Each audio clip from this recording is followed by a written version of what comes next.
Well, hello, everybody. Good morning. I think it's morning for everybody. Week 40 of the Financial Roundtable started out as a 5-week project and we just could not stop. Anyway, we want to hear from you. This is a roundtable. That means we want to exchange. Personally, I won't be in the chat because I'm going to be 100% focused on you and our special guest today, Robert Cromeans. But use the chat. We want to hear from you. Keep it interactive. Remember, money isn't the most important thing in life, but it is reasonably close to oxygen on the gotta have it scale.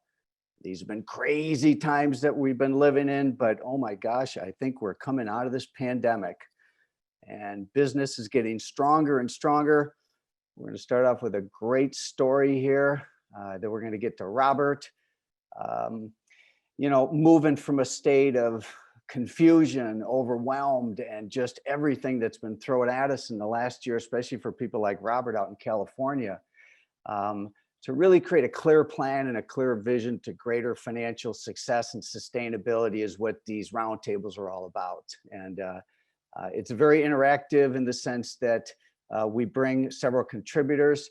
There's me early on talking about silver linings in an extremely awkward pose, looking like I'm angry. I actually wasn't angry, I was excited.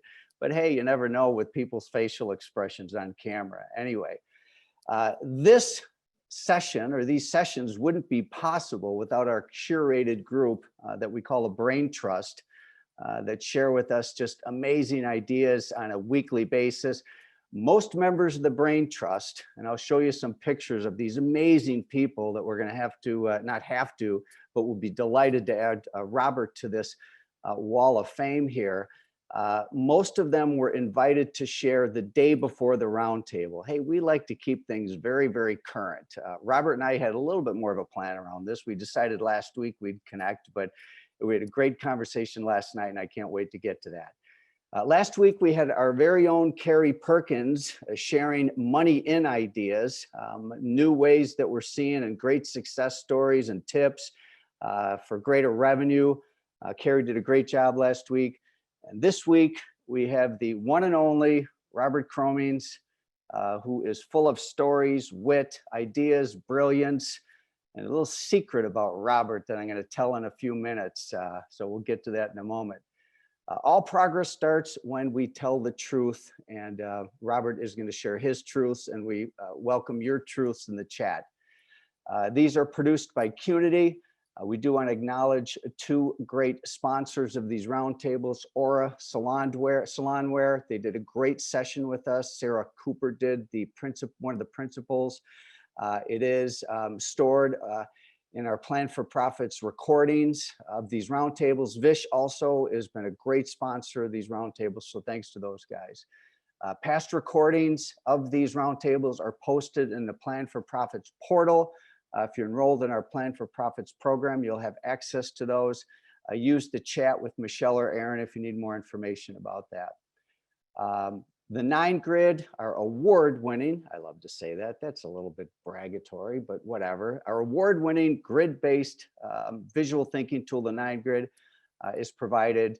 It should have been in the email when you, for registration. So anyway, we've been talking a lot about grow or go.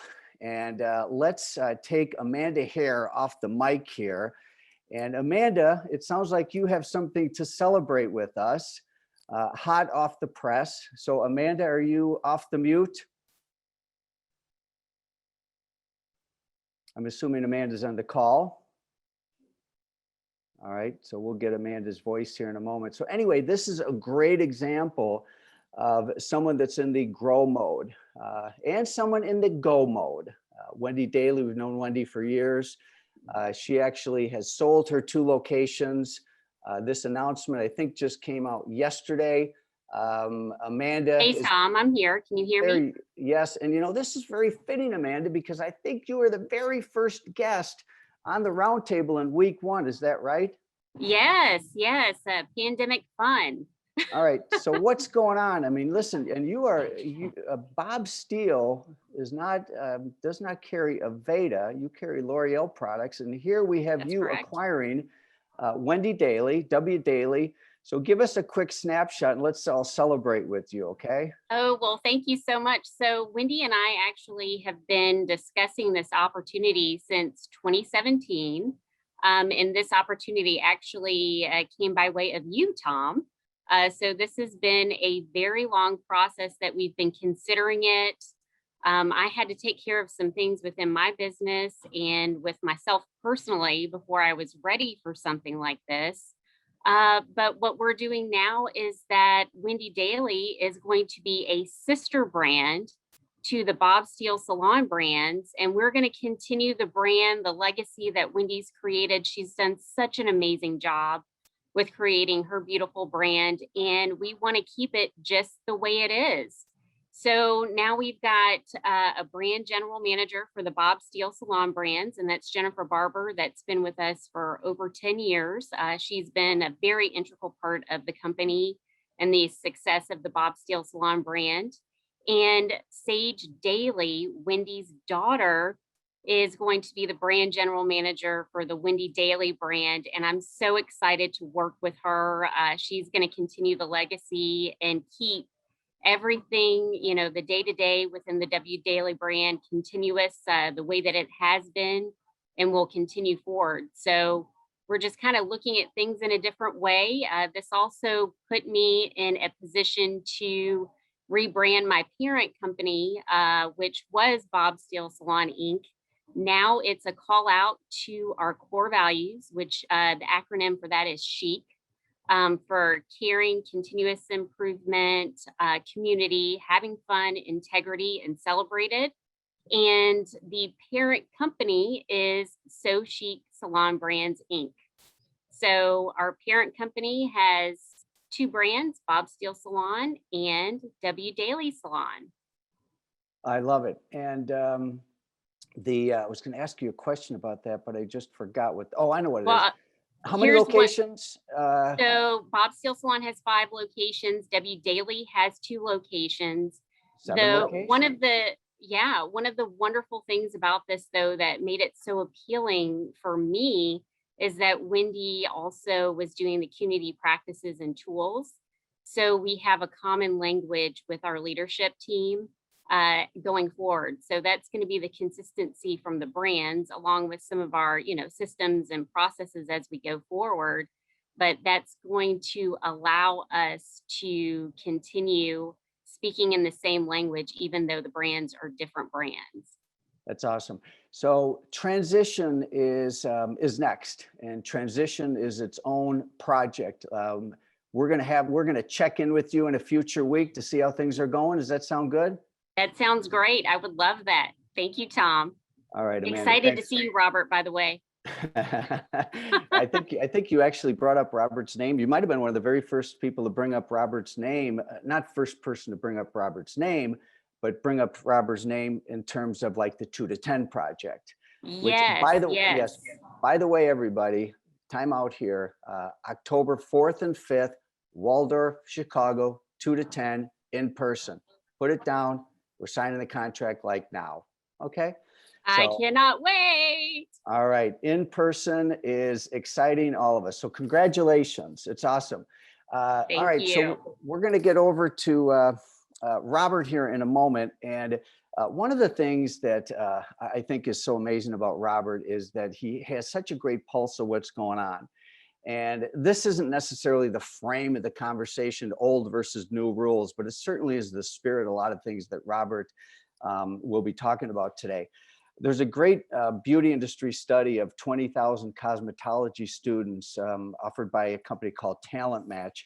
And just to kind of kick the conversation off, because some of the things that Robert's going to talk about is staffing. And so a few stats for all of you that, it's reality of the workforce. 94% of salon owners say finding new staff is the #1 struggle. And then here's a little bit about the mindset of the workforce. 89% stylists say they'd stay at the salon versus rent if they met all their needs. 53% want to discuss scheduling in their first interview compared to 45% wanting to discuss compensation. So certainly a switch in terms of what is the true a form of compensation. Is it quality of life, time off, or is it money? Again, money's not the most important thing, but it is like oxygen, okay? And then a couple other things is 86% say they want to focus only on their craft. In other words, I just want to do hair. Has anybody heard that one before? Or am I the only one? And 86% say scheduling flexibility is highly important to them right now. So anyway, Robert, come off the mic here. These are just a few images. And Robert, you just describe your style. I was trying to figure out your style because your style and mine is a little bit different. And I found out the way that you've described, you call it savvy pirate. And you're always pirate morning, noon, and night. I love that. Those are your own words. Good morning. Thanks for joining us. What a pleasure, Tom. I've been up since 4 o'clock, pretty much anticipating this particular call. I've been very fortunate in the last few calls to be learning from the team, and some of the people I see in the photographs are actually people I look up to, people like Van, Kerry Davis, and many others. I kind of put myself in a corner. You don't go to a hair show and not spot me. You don't not see me come into your room. The only downside of being Robert Cromeans is going through airports because the amount of strip searches I get. So one thing you can learn right off the top, if you're going to smuggle drugs or bombs through an airport, don't dress like me because they're going to catch you. And even sometimes I travel with JP, a buddy of mine, he distanced himself from me when we go through security. He takes a few steps forward, and I always love it because as much as he loves me, he's not going to jail with me. He's never sure when I got in there. But, you know, I dress up for a living. I dress up as part of my character. It's one of the things I enjoy. It's one of the things that actually drove me to the business. I really wanted to be an accountant, but I couldn't imagine the attire. Hold that for a second. Hold that for a second, because that's the next slide. I'm going to show one more slide, and then it'll be just you and I on camera. All right. This is from your mouth. Yeah. I'm an accountant deep down. How about that one? Who would have expected that one?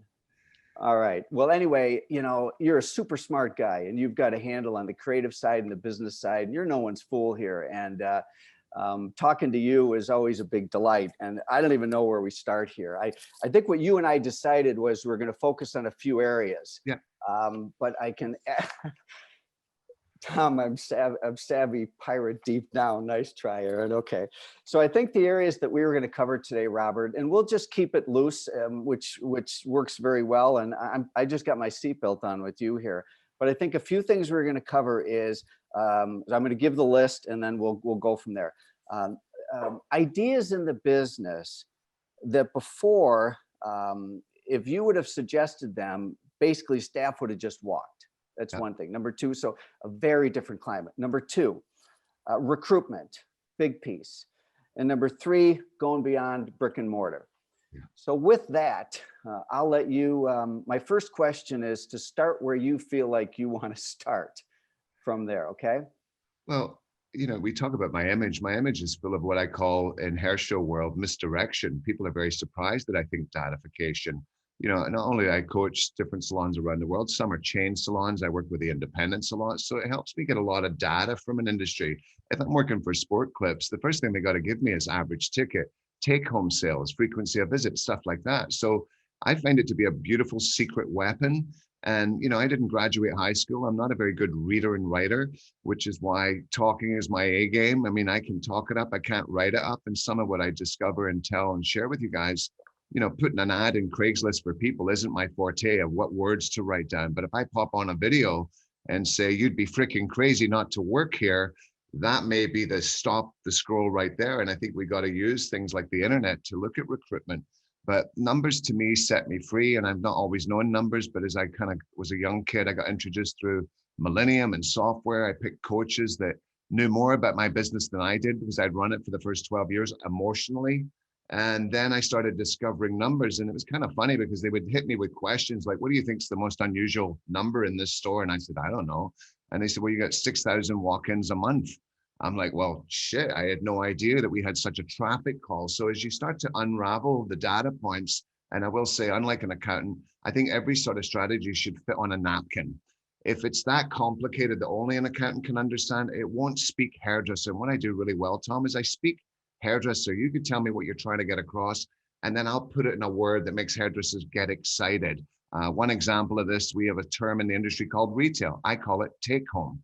And that is a complete shift. In the UK, they call it the backwash. you imagine? Let's go to experience the backwash. It makes you want to throw up. We talk about the lather lounge. We talk about sex in the sinky. We talk about the sanctuary, guaranteed a religious experience. So words are, I think, what titillate. And I think if anything hairdressers should learn out there is their language, not so much their skill set. Often it's the language, it's the barrier. Communication is the key if you want efficiency. And I'm just saying, really being a good communicator, fewer words, more meaning, and be able to really hit the words that ignite change and ignite them to see the possibilities. We're very visual, and sometimes with the right decoration of words, people visualize something totally different from your concept. And I think that's the power of it. So let's talk about the first kind of efficiencies. And I know April's on the call. Before we closed down, we had many things going on that I was very proud of as an experience-driven salon. We did this French press coffee, and people would get so excited, Tom, if I went through the salon and while it was sitting for 2.5 minutes, if I pushed it down, they were, oh my God, Robert Cromeans pushed my coffee down. They were just made up forever.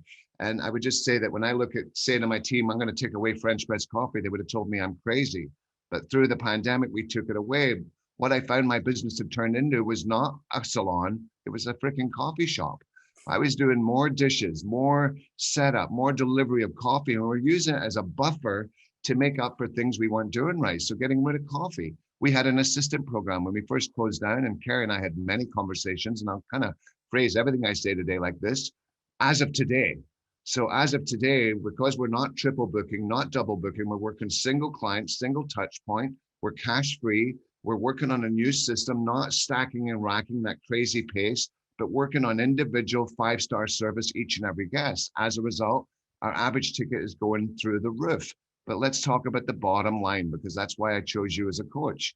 This has been a part of my business that would sometimes take 5 or 7% of the revenue, depending on which day you looked at. By taking that away and not having as many hiding places, we've actually seen our program be 7% more profitable than it was before COVID. If I'd said before COVID, I'm taking away assistance, I would have had a walkout. But people now understand the touch point, and I can prove to them through numbers, Tom, that they are more effective having a ratio of service bigger than 1.2. If they get to that 2 services per guest, they start to be in love with things. They get to 3, Jesus loves them. And I think this is something to look at. So performance as an industry, we were weak on. Yeah, we had lots of clients, but when you really look at, there's 5 things possible to attain. We were working sometimes 2 out of 3, 3 out of 5, never a 5 out of 5. And the best way to get new clients is still word of mouth. So dropping the ball on any of those things, whether it's the sexy shampoo, an elevated consultation, all of these things are critical. And we've slowed our team down, almost like air traffic control, so that they do a better job servicing each guest, because right now clients are in scarcity. So let's use the habit to slow down a bit. And as we do pick up the pace a little bit, we're going to be more dangerous as people, because we really understand the value and the worth of every client. You remember 2009, I think we were guilty of getting caught of taking clients for granted. And I think the pandemic's taught us the same way. We're so used to being in demand that we just work to that pace. I'm just saying this pace is a detriment to the beauty industry. Slow it down, spend quality time with each and every guest, and you won't need so many. And I think that's a fact of the nature right now. Yeah, let me, this is great. And I feel like, keep going. A quick pause here. I was remiss in describing a little bit about your business situation. So you have 2 locations in San Diego and then 1 in Oklahoma. The Oklahoma location doesn't take a lot of your ATM, your attention, time, or money, but it's under your brand. And you have 1 very large location, call it a flagship, I guess, in San Diego, and a smaller one. Yeah. The 2 businesses, how have they performed compared to each other? And how have those, the 2 locations, variances between them? Yeah. There's definitely a difference. I'll go to average ticket first. I think our PB location is probably celebrating right now 120, 140 average guest, and that's a pretty good total. Downtown, we're actually experiencing 250 and above.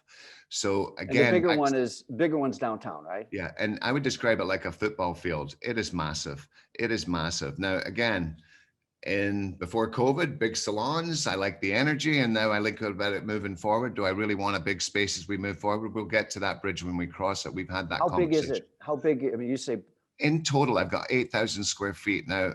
I don't want to jump ahead, but I'm going to talk about a little bit of what we're doing, because my premises is larger, and we're going to talk about recruitment and a big part of it. And I'm taking this to the internet because I tell you why. I value the employee that already understands the value of the internet. If you're still using the yellow pages or you're still on MySpace, you're not going to be a good fit for my company, because the new way to build beyond your business is to go beyond your brick and mortar. We used to take a good location. What is a good location? It's in the middle of a high street, which is premium rent. So as we shift forward, we got to look at that and the new build outs, the new locations. I've moved this salon 3 or 4 times, and I've been as little as 50 cents a square feet. And I'm just saying, moving forward, we'll see what happens, but I don't necessarily feel the value of a high street location like I once did. A good location to me is there are Starbucks, but the premium of that rent makes it very hard to pay your people the maximum thing. So I think as we shift forward, like many countries in the world, if you live in Taiwan or Japan, the value of property is so high, there's never a salon on a high street. It's second floor, it's basement. So I'm looking kind of in a different way of, you know, where the business is changing, but the hiring aspect of it, to me, we created a page on Instagram that says, you got to be freaking crazy not to work here. And then we identify all the different things that I can help you with. You know, a number I heard yesterday, which will startle the group, because I imagine most of us here have team salons. So I'm listening to the freelance world yesterday, and because I dabble in every part of the business, I learned so much. 1 second. Just point of clarity. When you say team salon, you're talking about employee-based salon, correct? Yes. Okay, thank you. Yeah.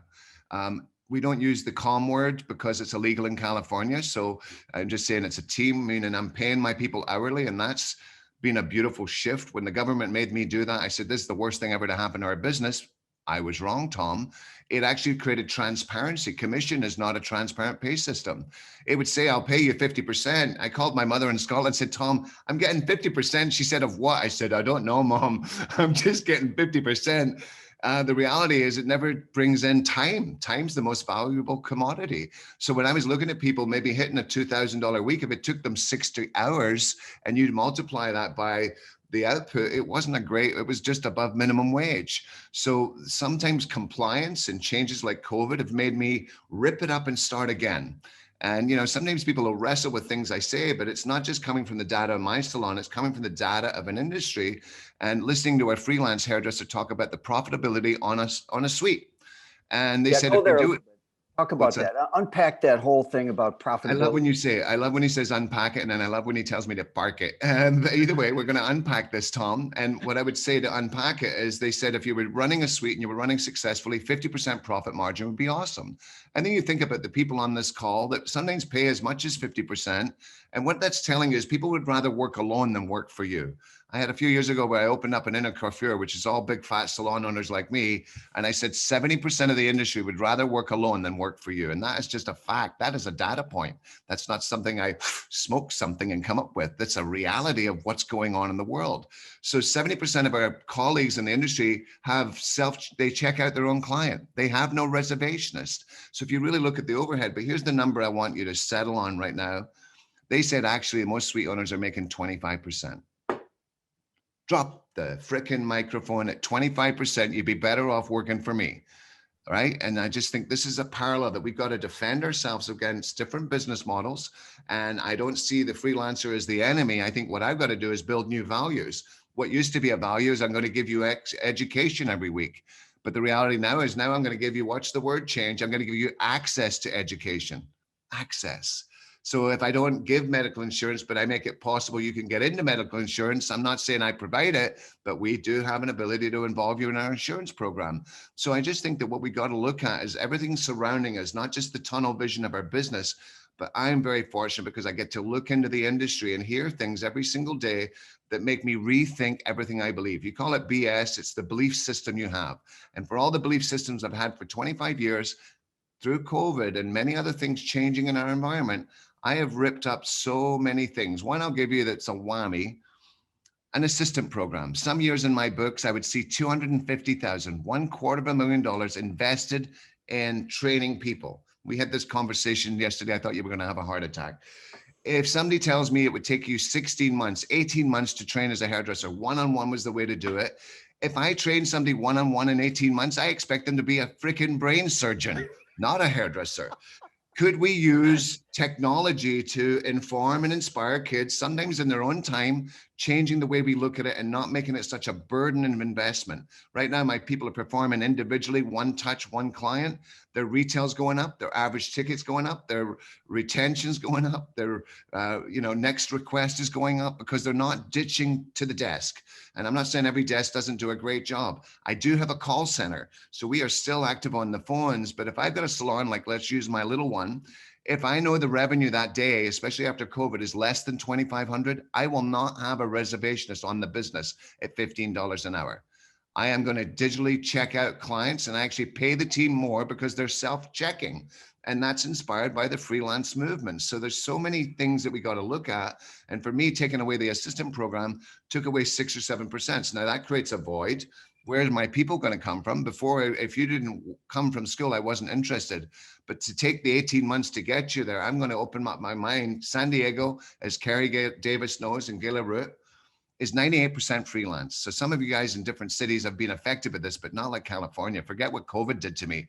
I have only lost to freelance positions my whole career. Nobody ever left my salon and went to work for Carrie. That never happened.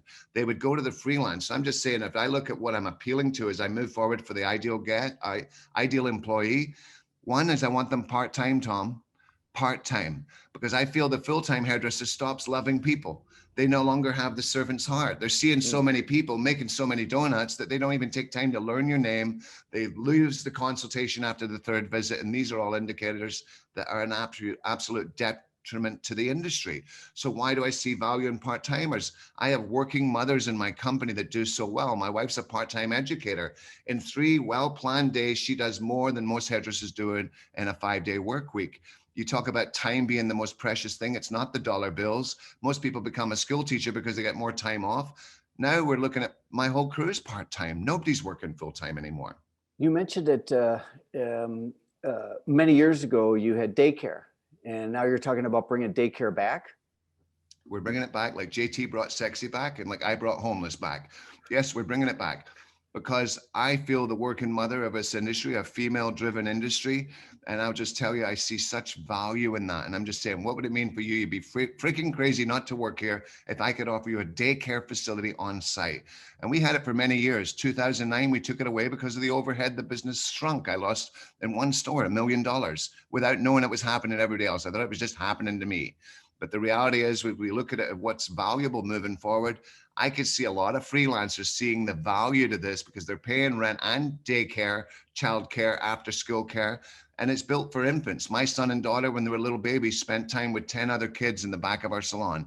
And nothing makes a working mother produce having the comfort of her kid in the building. And these are qualified nurses, teachers. They would teach them languages. It wasn't just a holding pen for people. And it'd be so heartwarming when you see something like Halloween, where 12 little kids would come out of the back room and go out for a little trick-or-treating. And every client in the salon would say, what is that? And we go, that's the daycare. So forget what the value was for our team. The clients loved the story that we took care of our team to such a degree. So daycare is an example where I think we could provide a career path for people on a part-time level. The other security system it gives me, Tom, who's going to leave with a part-time book to go rent space? Nobody. Our job is to trick hairdressers into doing the stuff they ought to do. And I'm just saying what we got to do is be creative with the systems. And I think these are all things that we're seeing. So, chairside checkout, we got a little resistance at first, but the reality is this is helping the bottom line. If I would normally pay 7, 8, 9, 10% of the revenue of a day's take to a reservationist, I now have switched that program, paying my team a little more. And now they're getting into the habit of self-checking. The old way was go to the desk, and there's something magical happens to every client. I've told them all the things you do. Tom, you should see me in 6 weeks. Tom. Tom leaves me, walks up to the desk. They go, Tom, when will I see you again? I'll call you. Do you need any product, Tom? No. Go back to the consultation. Begin with the end in mind. First thing I'm going to talk about in the consultation is when will I see you again? Diana Ross, when will I see you again? These are critical points that we got to really understand because today's service is tomorrow's traffic. So people understanding the value of that and not having somebody to hide behind, because we have to, as hairdressers, become much more transparent with pricing, with everything that we talk about, no hidden whammies. And you talk about online booking sometimes. Online booking to me is a box, and it's a limited box because it books hair color or touch up. that to me is a very limited process because you're already minimizing. We're really encouraging people to see further than that. We would hear things in our salon, well, the reservationist booked it wrong. Well, what would stop that happening is you booking it yourself. And I think that only Mary, my wife, can see exactly what you need in 4 weeks. The reservationist may not be a hairdresser, so how could she possibly see it? So I think this is correcting some of the human drop rate because we're working with a more systematic responsibility for everybody. And I think this is a huge game changer. So when I look at before COVID, would I have done these things? The answer is absolutely not. Even after the first shutdown, there was certain things going through my mind. I didn't expect another and then another. But as I work closer to it right now, and I can tell you this with honesty, we are a profitable business today. With the grace of my landlord, I can't tell you before COVID, we were in a profitability state. We had a big volume number, but one thing that we all know, volume has been reduced. The industry's been built on volume and performance, and we've lost the V word. So now more than ever before, it's about performing each and every guest. And if you do this properly with the right frequency of visit, you'll need much less guests to be successful than we used to in the old day. And I think this is really what we got to work off. That is really a game changer for our point of view. You know, I want to go into technology. I don't know if you want to park me anywhere yet, but No, I digital. the only thing that there's something I know that you said that is I'm gonna get questions about, and something that I thought is really innovative. It has to do with your making real-time decisions about guest staffing or staffing at the desk, and basically looking at the volume and making a real-time. How do you do that? I mean, your staff is basically on call, or because I know I'm going to get comments about that. What is it? If it's under 2,500, you make the decision we're not going to have someone at the desk that day? Yeah, but it's not on that day. We already can tell by predictors that I'm going to have a slow Wednesday. I can see it. I can see it going in, especially when we You go back like a week before or something like that, or we can go a week before. We can even go a month. We really, now that we're getting clients back on the book, I can see already what April's going to do. I can see what May's looking like on the book. So this is more important to that rebooking information. The more we rebook, the more we'll see traffic in the future. Now, let's take it to the big salon. We're having a $5,000 day, a $10,000. My vision for the reservationist, she's on roller skates. We build a desk, which means you put people behind the desk. And I just say, well, shit, as I move forward, maybe I don't have desks, because why would I have somebody get their hair done for 3 hours to go wait in line? My wife had a beautiful victory last week. She said there was 4 guests at one time checking out, because we were using the iPad, we're using our phone, we're using our software, and we would make this beautiful thing happen. If I've been sitting for 3 hours, the last thing I want to do is stand in line to pay. Also, the gridlock of the funnel system. If a reservationist is answering the phone, telling people they're checking in, checking people out, doing all these things, putting out fires, where is her focus when it comes to the most important detail? It's that phone call. So my call center is really based on spending quality time on the phone. That is not automated. That is real-time touch point. But when it comes to some of the other manual behaviors, and we got a little resistance, but one of my favorite staff members, 29 years, that used to have assistants, that doesn't know anything about Facebook or Instagram, is now teaching young kids how to check out on the computer system. And right, including how we dialogue the tip. We use a thing called Tippy. So the reality of technology, if I look at the epidemic, what Robert Cromeans Salon has really done is adapted to technology. And I'm talking beyond Instagram. I'm saying every single thing. We use a phone system called Weave. When somebody calls in, it turns into a text message, comes into our database so we can respond. They introduced us to curbside waiting, which was very critical in our company, because I took away the waiting rooms. No longer would you come in and sit, because there's too many hiding places in the business. And this slowdown helped me see that, you know, having somebody wait on anything is not a good idea. I want to take you right into your service chair. And that's really the program that we're playing with. So technology from Weave, our software system does the protocols on safety, the disclaimer. They do it like an iDocument. So they're not filling out paperwork. They're doing it all. We also took every guest's credit card, cha-ching. Again, who would ever done that before COVID? Now, because of the value on my stylist, if they're a working mother, I can't afford for her to have downtime. We put in a cancellation policy for the first time in 25 years. And it's a two-way street, meaning if I call you, Tom, and cancel without notice, I will give you a 50% discount. Whoa, we didn't discuss this one. Keep going. I didn't want to tell you because I knew you would tell everybody. So I resisted it for 20 years for obvious reasons. Somebody calls in sick with a hangover, then I'm like, well, I can't really charge clients if it's a two-way street. So we have a 24-hour in the day of, 24-hour loss or less, 50% cost. It's a deterrent to make you not cancel. It's not a deterrent to get you cash in. And if your stylist calls in sick with a hangover, I will extend that 50% discount to you, which will obviously affect their numbers. So it's a deterrent to stop you calling in sick when somebody's had an appointment on the books for 3 weeks, then they're coming to see you and you call in on a Saturday, because I had many guys that were having too many Saturdays off. And I just can't imagine every time you're sick, it's a Saturday. I mean, that only explains one thing. There's something at the end of that. So I just think that, would I have done it before COVID? Never. But did I do it now? And did clients understand? Are they happy to give us the credit card? Yes. And then when they're in the salon, we got it already in the machine. We just automatically run it up. Is that the credit card you want to use? And bang, what an efficiency. No 12 people touching. Sometimes when I used to work with 16 clients, I would have 3 assistants, a resident. Everybody helped me. Everybody helps me because I can't do anything on my own. Now I actually do my own blow dries. My clients tip me $200. They leave and their husband says, your hair looks different. They go, because Robert did it. They are very excited about it. And if you want to fall in love with the emotion of transformation as a hairdresser, it's sometimes by doing the work and not blaming others for not doing it well. If you give the best shampoo experience, you will build a clientele out of it. And I think it makes a difference. So it's time for us all to challenge our own belief systems in ways. It's time to rip up things that you believed in, to where you've got tattoos in your body saying this is what I stand for.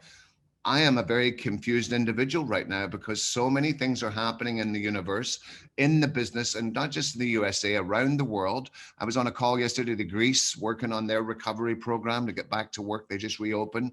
I'll be on next week with Italy. The UK is just reopening, meaning this is happening to salons around the world. And I just think I've been more inspired about my business today than I was before COVID, to be honest, because sometimes when you open a salon, you've got that passion. Remember that movie, Kevin Costner, if you build it, they will come. I built it, nobody came. And I built systems like Wash House, Color Bar, and things that I do that are very unique to the business. But maybe for 25 years, I didn't really add to that. And what I've done through COVID and all this experience we've all been through, I've just come up with a new set of looking at things in a very different way. And I use this slogan, I think it's Wayne Dyer, change the way you look at things, things you look at change. Luckily, I didn't change these rules. The world changed, so my team accepted it. Had I tried to do it before COVID, they would have said, I'm nuts, I'm out of here. But the reality is almost every change I'd have wished for that I probably couldn't have made happen, through the government and through everything else we've been through, we're able to make these changes and my team see the value. And even though we're going difficult times, most of our team in the downtown store just got pay increases on their hourly rates based on today's performance and their new average ticket. And every single one of them said, I was wrong when I told you I couldn't make money if I couldn't double book. Wow. That's what numbers can do to influence people. And when they see the number, they see the paycheck. And when I was having one-on-ones with them, I said, I'm going to raise your hourly 10, 12 bucks, 18 bucks. They're like, they thought they were getting fired. And imagine you're sitting in the meeting with Robert and I go, I'm going to raise your pay. They're like, shit, it's, you know, there's something going on with the world. So it's a whole new thing. And the one thing I want to bring up before we kind of get into anything with some of the chat room, digital consultation. So the frame on this, Tom, is to work beyond your brick and mortar. So let's just say, like me, you're stuck in a high street, you're stuck in a premium rent. What can we do because the traffic's not walking in the door? Look at who's suffering right now. Big city salons, Earl Douglas in the UK, a lot of New York salons are suffering. If you're in a big town, big city, this is where traffic has been minimized. I would just say that as we work to where we can be more dangerous, I look at digitally dangerous. So we are doing consultations in the safety of your own home. I love to listen to my wife do them at home. It's on the off time. She's got the computer. She's got our software up. She's taking notes. We're showing pictures. She's doing all these things and eventually collecting credit card information for that first experience. 2 I heard her use just this week turned into $450 experiences because color isn't a root touch-up anymore. It's a shadow root. It's a toner. It's a hand painting. It's so many things. And having that transparency with a client doesn't just lead to how much time do I need to reserve for you, Tom, but it also leads to this incredible upgraded experience. And nothing's more valuable before a new client walks in to already had visibility. Already I'm thinking about Tom. I'm already thinking about his hair. I'm thinking about his lifestyle. So when he comes in, I'm prepared for you mentally. And I think that's a beautiful thing. My wife, for the first time in her life, is having lunch as a hairdresser behind the chair. So again, go back to the pace of the race. We used to run so hard. We never go pee. That's why hairdressers are criers so much. We don't go pee. We don't go eat. So think about that seventh client of the day, the ninth client of the day. You haven't eaten in 3 hours and you're not giving the best consultation. You're not listening in the same way. And I think that the new pace of hairdressers is to move a little slower, have a little more quality with each and every appointment, but also quality for you, because I don't want people to burn out. We talk about sustainability. It's not just about the planet. It's about sustaining your careers and keeping people going. And when I watch people get to that big number, it's a case of when do they stop? When is it too much? When did they stop loving people? And that to me is a big shift.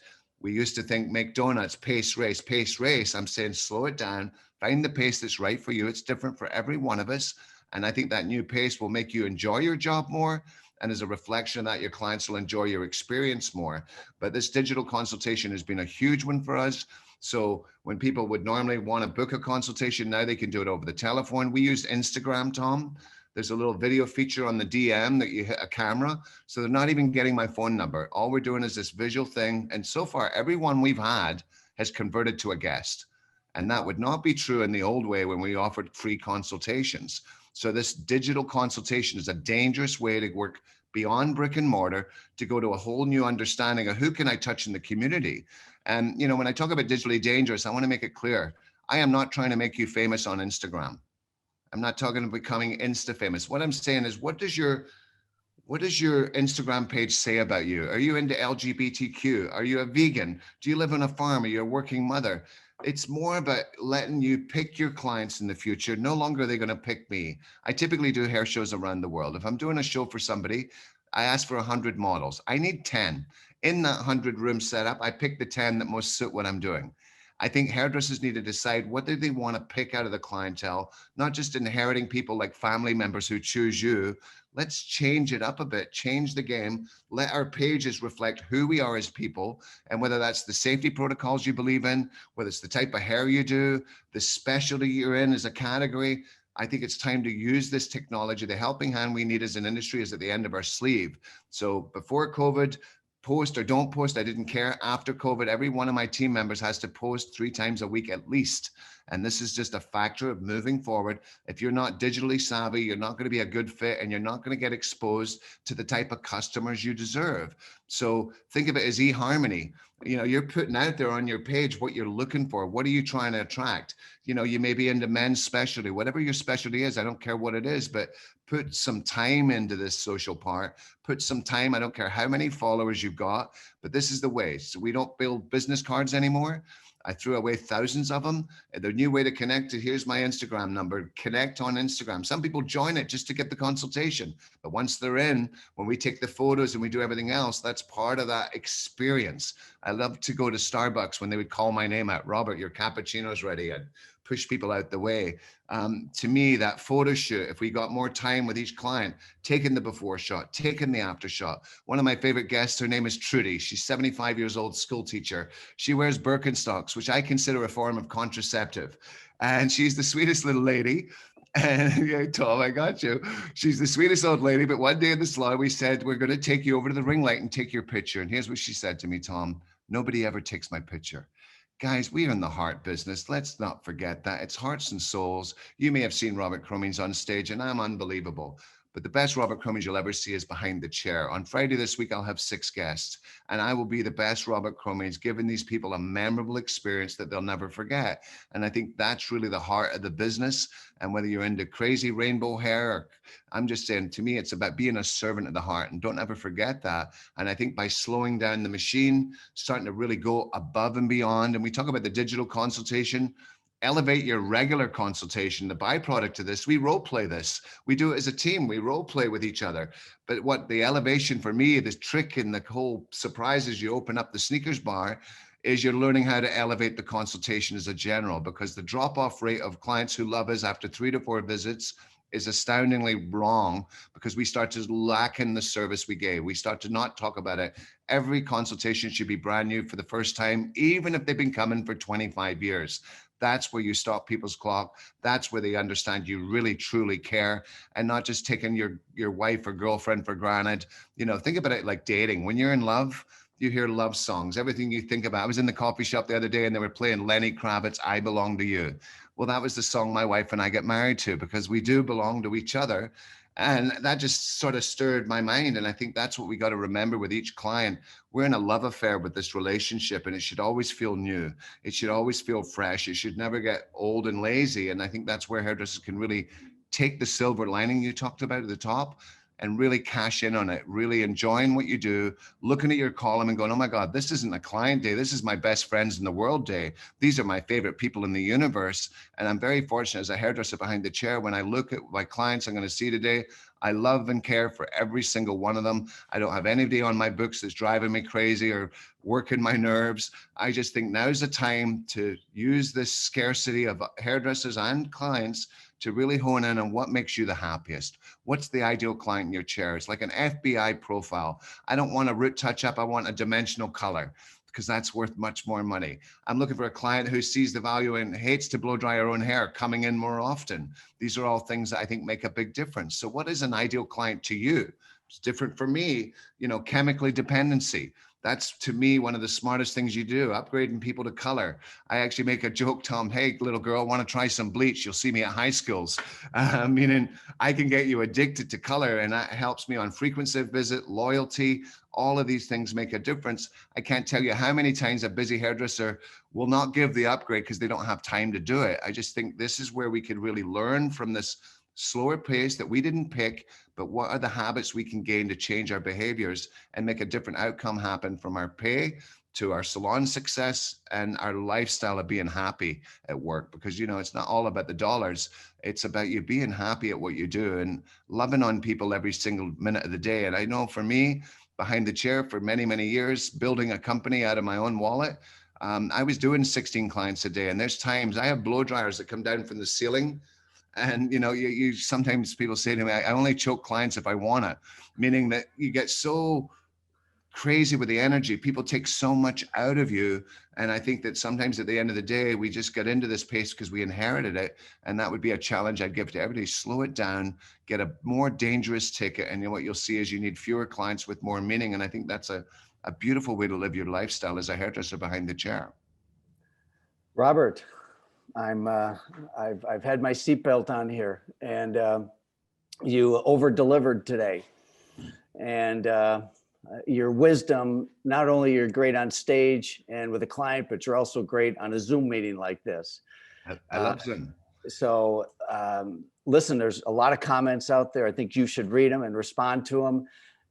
You're an amazing guy. It's great to develop a friendship with you and a client relationship, and I look forward to more interaction. I loved when I was doing a little bit of research on you, because I was a little curious about certain things, so you're actually born and raised in Scotland. Your birth father was U.S. military stationed in Scotland, so a U.S. citizen. And then you said at the age of 24, you came to the U.S. to attend beauty school. And then you went back to Scotland at one time, and you were visiting your mom. And your mom asked you, as a wee boy, did you ever, in your wildest dreams, imagine you'd be traveling the world, people taking your picture, surrounded by beautiful women? And I guess your response was, I replied as a wee boy, that's all I dreamed of. So yeah. It's a beautiful thing. We all come from somewhere. And I had no idea when I got into the beauty industry what my job would be today. I build shows. I work in front of audiences, sometimes 12,000 people deep. Never in my wildest dreams did I imagine this would be the career, and all because I did one thing. I went to beauty school. And in that beauty school experience, you could think of it digitally. I watched a video of Paul Mitchell, the man, and he became my mentor. And every dream I've had in the beauty industry has come true. Something I like to brag about, I've actually sat on Vidal Sassoon's lap. Now, I was pretty drunk, and I don't know how drunk he was, but I have no shame, no barrier. But some of the things that have happened to me throughout my life's journey are just incredible experiences that I would never have imagined. And, Vidal Sassoon was one of my favorite inspirations, and not because of the way he cut hair, it's the way he spoke. It was his choice of words. It was his dialogue. And I think these are all things that really move us as an individual. When you look at the recent successes of podcasts, in the old days, I used to make audio series and people loved it. And then we get into PowerPoint. If I talk to you about what a color bar is, I love your imagination painting the picture. Whereas if I show you a slide of a color bar, you go, well, that won't work for me. So a color bar is an interactive celebration of color. And what it does is instead of mixing it in the back room where nobody see it, bring it out front. 50, 60, 70 years ago, people never admitted they colored their hair. And when you got your hair colored, they put you behind a curtain, close the curtain, and then some crazy guy decided to do it up front. And when people seen people getting color, other people got color. So to me, it's a celebration. It's a defense against drugstore color because I'm mixing 3 or 4 perfect colors. I'm using all these different things. You can't do that at a drugstore. So it's a defense against drugstore color, home hair color. But to me, I love the way hairdressers think. And when you understand the interpretation we have to make, whether you're in Colorado, whether you're in Arizona, I coach the military sometimes. And I told them a concept called color bar. And I told them the concept I have called take home. Well, military have certain ways of doing things. So they called their color bar color ops, which I thought was so clever. They called take home provisions. See, it's not my job to tell you all the thoughts to have. You have your own vision. But sometimes it's talking to, visionaries like me, Vidal Sassoon, Paul Mitchell, Walt Disney, that just make you think a little bit, what could it be as we start to thrive, not just for the recovery we're all going through, but what could be tomorrow's land? My wife's vision for Tomorrowland is much less headache on her per brain, that she's a salon owner that didn't ever want to be one. My wife married me because I'm the cat in the hat. We travel the world, but she never really wanted to be a salon owner. What she is a very dangerous behind the hair hairdresser. So more and more using systems and technology to take away the normal headaches a salon would suffer from, because, I wouldn't say being an owner is easy. I often say this at seminars. How many of you want to be owners? How many of you don't want to be owners anymore?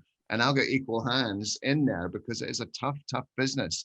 And I would just say that to me, it's a constant education. In all my years of doing it, I've still, things that happen in your business will never surprise me.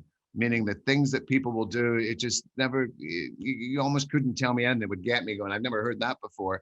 I once had a lady work for me in Oklahoma, said she's so sorry she's late. And I said, why were you late? She said, I got attacked by a rooster. I said, that's a brilliant excuse. If you're going to use an excuse like that, put that one down. That's what I'll accept. If you get attacked by a rooster, then that's the greatest excuse in the world. But the reality of this is just moving to a new world, visualizing a new business, which is what my wife and I are doing. I have owned the salon for many years without her, but right now we're a dynamic duo, thanks to people like you and some of the coaches that we're working with Erin. She is learning business 101, and not just from a business hat point of view, but very much a working owner that sets the example of what a lot of the teams see. So as much as I'm the cat in the hat and people love me, she's the #1 target that they're looking at every day, that is excelling on digital consultations, excelling on every single thing, has the most beautiful ticket average. And when she comes home, Tom, if she didn't hit her $1,000 goal, she's mad about it. If she missed her take-home target by $16, she's mad about it. I mean, she takes it so seriously, and nobody loves her work as much as my wife does. And that's just a beautiful thing to have in the company. So I think as we move forward, not only are we going to evolve the Robert Cromeans company, but we're going to make a better company because all these things have happened to us, no matter where we're located or no matter what. I love hairdressers. There's nobody that ever has seen me on stage that doesn't know I love and care for hairdressers. And people ask me why. I'm so grateful for what this industry gave a little boy from Scotland at 24, because all the things I could imagine, whether it was making money, whether it was doing things, traveling the world, I've been to every country in the world. I've been to South Africa. I've been to Japan. I've been everywhere that you would never imagine a little boy from Scotland could get to, all because I joined this beauty industry. And I went to school in Memphis, Tennessee. I used to have a beautiful Scottish accent. Nothing will mess up a good Scottish accent like living in the Mid-South. People used to say, how long have you been here? I said, 3 months ago. You speak such good English. And I said, well, Scottish people speak English. So it's kind of interesting. But, I love the industry. I also love learning from it.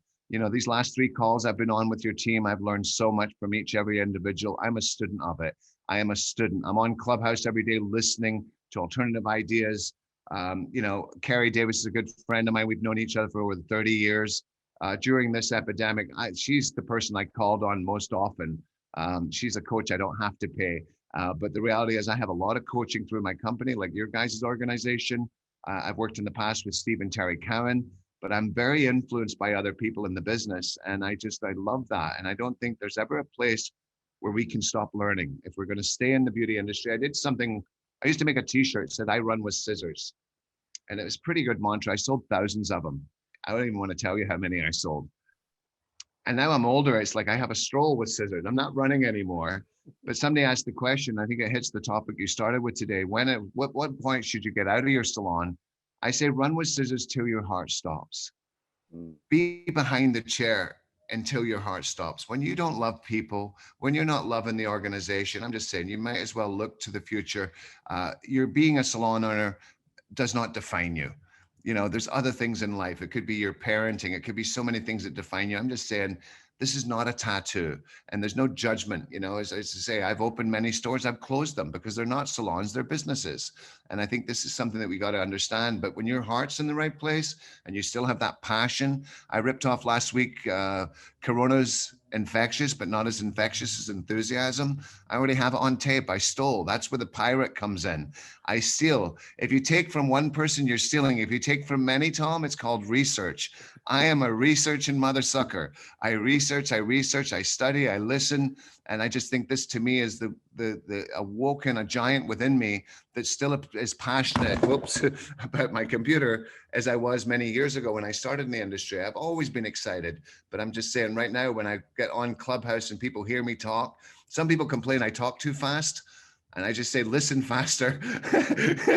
Tough shit. Listen faster, because to me, we've got to be intrigued. We've got to be entertained. It's got to be, information has to be sparkly, and you know, there should be a bit of humor to it. I used to love Zig Ziglar. He used a lot of little whammy, funny lines all the way through things. I just think that's the way people learn, laughing and learning, being surprised. Most of the jokes I tell are about us, people as hairdressers, the way we act, the way we think, and we're so alike. We all think we're so unique and different, but as hairdressers, we're so similar. When hairdressers go out for dinner, we eat the bread basket before normal people have. We've finished our lunch before anybody else has. It's just an amazing, beautiful thing that we've got something that I love hairdressers. And the one thing I want to say, I left high school at 16. I don't have a conventional education like Van. He doesn't have a typical education, but he's smart in other ways. It's not how smart you are, it's how you're smart. And Van is one of the geniuses of the beauty industry. And I'm just saying, every day, we may not be the typical people who learn through books and all that stuff, but I'm just saying our AQ is off the Richter scale, not our IQ. And I used to feel embarrassed because I don't read books and I didn't see and learn things in a typical way. And now certain people look at me and think I'm a genius. It's really quite remarkable. Only in the beauty industry could you get away with that, you know, because the reality is this is an industry, whether your skin color, your background, your education, no matter where you come from, if you apply yourself, I really believe you can succeed at whatever you're doing.